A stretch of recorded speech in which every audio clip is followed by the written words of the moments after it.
오늘 주신 하나님 말씀 사무엘상 제10장입니다. 지금 읽는 것은 1절, 사무엘상 10장 1절, 우리 한 구절만 같이 읽겠습니다. 시작. 이에 사무엘이 기름병을 가져다가 사울의 머리에 붓고 입맞추며 이르되 여호와께서 내게 기름을 부으사 그의 기업의 지도자로 삼지 아니하셨느냐. 아멘. 오늘 10장 1절에 드디어 사무엘이 사울에게 기름을 붓는 장면이 등장합니다. 사원들을 먼저 보내고요. 사원들이 먼저 가라고 그러고 사울만 잠깐 남게 해서 어떻게 보면 조금 비밀스럽게 아직은 공개되지 않게 그렇게 기름을 부은 겁니다. 사무엘이 기름병을 준비하고 기름병을 기울여서 사울의 머리에 기름을 붓지만 이것은 사무엘에 붓는 것이 아니라 1절 하반절에 보시면 여호와께서 내게 기름을 부으사 그의 기업의 지도자로 삼으셨다라고 기록하고 있습니다. 사울에게 기름을 부은 것은 누구입니까? 사무엘입니까? 여호와 하나님입니까? 당연히 여호와 하나님께서 기름을 붓는 것입니다. 이 당연한 것을 여기서 말씀드리는 이유는 목회자들 중에 안수의 주체를 헷갈리는 분들이 계셔요. 내가 안수해서 세례를 줬다, 내가 안수해서 장로로 또 권사로 세웠다. 그것이 아니라는 것을 오늘 분명하게 알려주십니다. 안수는 하나님이 하시는 것이고, 그래서 성부와 성자와 성령의 이름으로 안수하는 것이죠. 그래서 함부로 안수해서는 안 되는 것입니다. 당연히 하나님이 하시는 안수를 인간의 어떤 것을 위한 정략적 행위로 전락시켜서는 안 되는 거예요.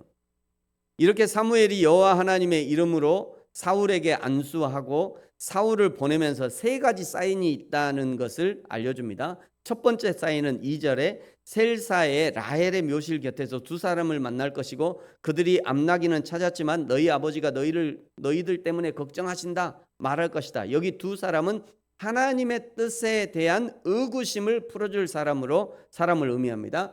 둘째 사인은 3절에 다볼 상수리 나무에 이르면 하나님을 배우려고 베델로 올라가는 세 사람을 만날 것인데, 한 사람은 염소 새끼 셋을, 한 사람은 떡 세 덩이를, 한 사람은 포도주 한 가죽 부대를 가지고 갈 것이다.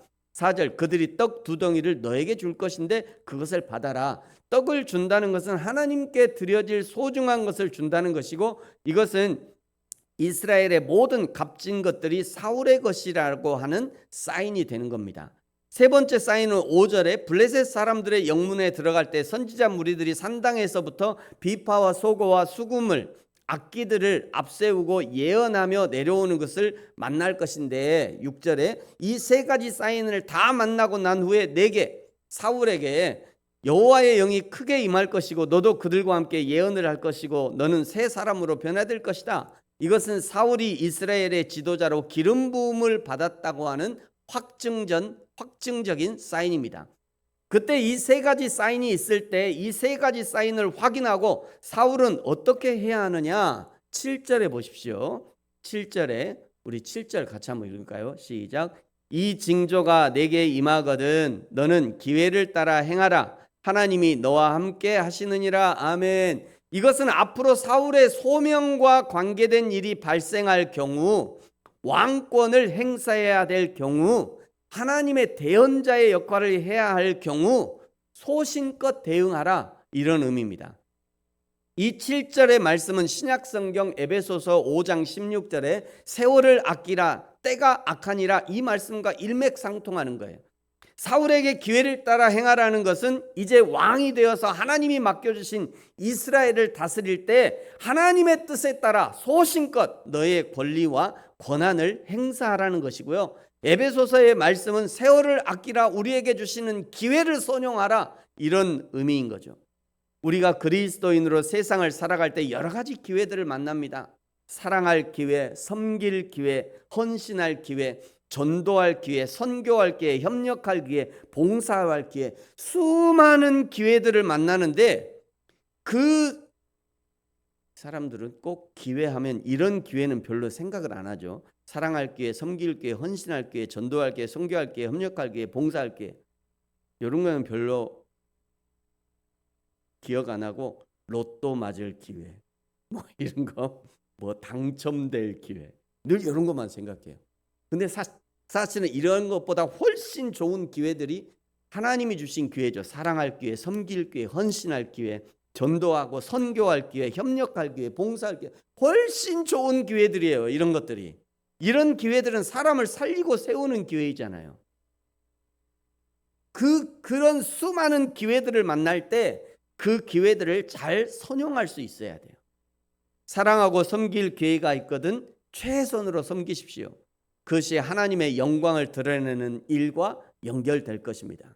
기회가 있을 때마다 여호와 하나님을 증거하고 하나님의 이름을 드러내고 전도하고 선교하십시오. 그것이 하나님의 영광을 드러내는 일이 될 거예요. 그리고 8절에 사울을 먼저 길갈로 보내고 그리고 번제와 화목제를 드리기 위해 준비하고 7일 동안 기다리래. 이 7일의 기간은 당장 왕이 될 사울이라 할지라도 하나님의 영감된 말씀을 전달하는 선지자 사무엘의 지시를 따라야 한다는 겁니다. 이 7일간의 기다림은 사울이 인간적 군사력이나 조급함을 내려놓고 하나님의 말씀과 율법을 절대적으로 순종하는가를 검증하는 거룩한 시험대였어요. 신앙은요, 기다림의 싸움입니다. 우리가 마지막 날 천국을 사모하면서 하나님이 부르시는 날까지 기다려야 하는 것처럼 우리가 지금 기다리고 있잖아요. 아무리 조급하고 나 당장 하나님 천국 가고 싶어요. 그렇다고 해서 그냥 나 스스로 이 땅의 삶을 끝내고 천국 갈 수 없어요. 그렇게 해서는 안 되는 거죠. 우리가 이 땅의 삶도 사실은 천국을 기다리는 기다림의 연장이죠. 기다림이라는 것은 하나님의 주권을 인정하는 그 시간이 되는 거예요. 세 가지 사인을 확인하고요. 기회를 따라 담대하게 행하라는 사울의 권면을 듣고 9절에 보시면 이제 사무엘을 떠나라고 몸을 돌이킬 때 하나님이 새 마음을 주시고 그 모든 징조도 응하게 하셨습니다. 10절에 하나님의 영이 사울에게 크게 임했다. 사울도 선지자들 중에 예언을 했습니다. 11절에 사울도 선지자들과 함께 예언했고 13절에 사울이 예언하기를 마쳤다. 여기 사울이 예언했다는 것은 미래에 일어날 일들에 대한 무당처럼 예언한 것이 아니라 하나님을 높이 찬양했다는 의미입니다. 여호와 하나님이 유일하신 하나님 되심을 찬양하고 창조의 하나님이심을 찬양하고 역사의 주관자 되시는 하나님을 찬양하고 오늘 여기까지 사울과 이스라엘을 인도하신 하나님을 찬양하는 것이죠. 그런데 이 예언의 사역이 보통 사역이 아니라는 것을 알아야 합니다. 세상 사람 중에 아무도 하나님을 인정하는 것이 아닙니다. 아무나 인정하는 것이 아니에요. 성령이 내주하시고 성령으로 충만한 사람만이 하나님을 인정하는 거죠. 저와 여러분이 여호와 하나님을 인정하는 이유는 내 안에 성령 하나님께서 여호와 하나님을 인정하도록 역사하셨기 때문이에요. 내가 잘나서가 아닙니다. 내가 신앙생활 오래 해서가 아니에요. 내 안에 성령께서 하나님을 인정하도록 역사하셨기 때문에 내가 오늘 하나님을 인정하게 되는 거예요. 그것을 우리는 믿음이라고 하는 거죠. 우리도 얼마나 하나님을 인정하는 예언, 얼마든지 하나님을 인정하는 예언, 하나님을 자랑하는 예언, 하나님의 이름을 찬양하는 예언을 할 수 있습니다. 예수님이 곧 오신다. 오늘 밤에도 오실 수 있다. 그러므로 천국 소망으로 살아야 한다. 하나님의 진리를 실천하며 살아야 한다. 오늘 밤에 예수님이 오시면 만날 준비가 되어 있는가? 오늘 사랑하라. 오늘 섬겨라. 지금 당장 섬기십시오. 지금 당장 헌신하십시오. 이런 것들이 예언인 거예요. 그게 하나님의 뜻이잖아요. 그런 말이 예언인 거예요. 당신은 오른쪽으로 가면 귀인을 만날 거예요. 이런 거는 무당이나 하는 거예요. 세상에 귀인이 어디 있어요? 다 귀한 사람이지. 그런 생각을 가지고 있어야 노숙자 한 사람이 와도 귀하게 여기는 거예요. 그런 생각이 없이 사람을 늘 차별하니까 가진 사람은 귀한 사람, 못 가진 사람은 저 천한 사람. 큰 교회 목사는 귀한 목사, 작은 교회 목사는 천한 목사. 이렇게 사람을 구별하고 있는 거예요. 왜 그러는 거예요 도대체 왜? 왜 그러냐면 하나님을 인정하지 않기 때문에. 내 안에 주권을 하나님의 주권을 인정하지 않기 때문에. 이런 성경과 하나님을 인정하고 찬양하는 예언의 사역을 때를 따라 할 수 있는 이거 선용하라, 시간을 선용하라, 기회를 선용하라. 그게 그 말씀인 거죠. 13절에 보시면요, 사울이 예언하기를 마치고 산당으로 갑니다. 여기 사울이 간 산당은 어디냐? 14절을 근거로 사울의 숙부를 만난 것을 보니까 사울의 고향 기브아에 있는 산당으로 간 것으로 추정됩니다. 15절에 숙부가 사무엘과 무슨 얘기를 했냐? 대화를 묻지만 16절에 암나귀를 찾은 것에 대해서는 말하지만 자신에게 기름 부음 받은 일은 아직 말하지 않습니다. 왜냐하면 아직 공식적인 절차가 남아있기 때문이에요. 여기도 또 한 번 기다림이 필요합니다. 우리도 믿음 안에서 수없는 기다림과 절제와 겸손이 필요해요. 그런 때와 장소를 분별하는 것이 성령 충만이에요. 목회자가 되어 보니까요, 때로는 은혜 받았다고 하는 사람들이 가장 무서워요. 목회자가 되어 보니까 은혜 받은 사람이 제일 무서워. 은사 받은 사람이 제일 무서워. 그런 사람들은요, 그런 사람들의 특징 중 하나는 되게 무례합니다. 대한민국에서 제일 무례한 사람들이 은혜 받은 사람들이. 은혜 받은 사람은요, 목사도 없고 뭐 선교사도 뭐 안 보여. 그냥 자기가 은혜 받은 게 최고야. 제일 무례해. 안다는 사람들이 제일 무례해. 왜 그래요? 정말 왜 그래? 은혜 받으면 겸손해지는 거예요. 정말 하나님의 은혜 받으면 납작 엎드리는 거잖아요. 더 낮아지는 거거든요. 더 낮아져야 돼요. 그게 진짜 은혜 받은 거지. 오늘 사울이요, 그 숙부가 야 너 가서 사무엘하고 무슨 얘기했냐? 아무 말도 안 하잖아요. 은혜 안 받아서 아무 말도 안 한 거 아니거든요. 왕이 되겠다고 하는 사인을 받았잖아요 지금. 그럼에도 불구하고 꽉 다물어요. 나중에 사울이 또 이렇게 교만해지지만 지금은 사울의 겸손, 그 사울의 겸손을 드러내는 거죠. 여러분, 저와 여러분도 겸손해야 합니다. 사울의 침묵은 하나님의 일하심을 위한 기다림이고요, 하나님께 모든 주권을 양도하는 기다림이에요.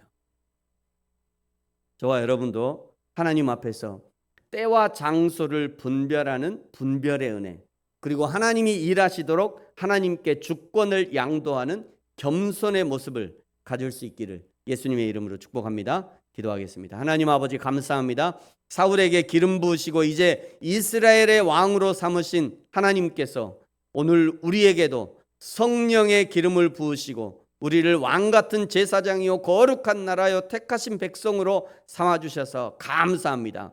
우리에게도 거룩한 기름을 부으시고 사명을 주셨으니 이 사명을 잘 감당하게 하시고 어디서든지 여호와 하나님을 인정하고 하나님을 높이는 예언의 사역들을 감당하게 하시고 무엇보다도 하나님의 주권을 인정하면서 기다리고 겸손히 낮아질 수 있는 저와 우리 모든 성도들이 되게 하여 주옵소서. 감사합니다. 예수님의 이름으로 기도합니다. 아멘. 하늘에 계신 우리 아버지, 아버지의 이름을 거룩하게 하시며 아버지의 나라가 오게 하시며 아버지의 뜻이 하늘에서와 같이 땅에서도 이루어지게 하소서.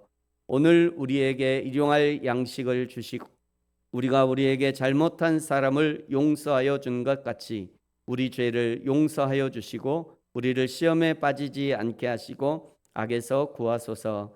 나라와 권능과 영광이 영원히 아버지의 것입니다. 아멘.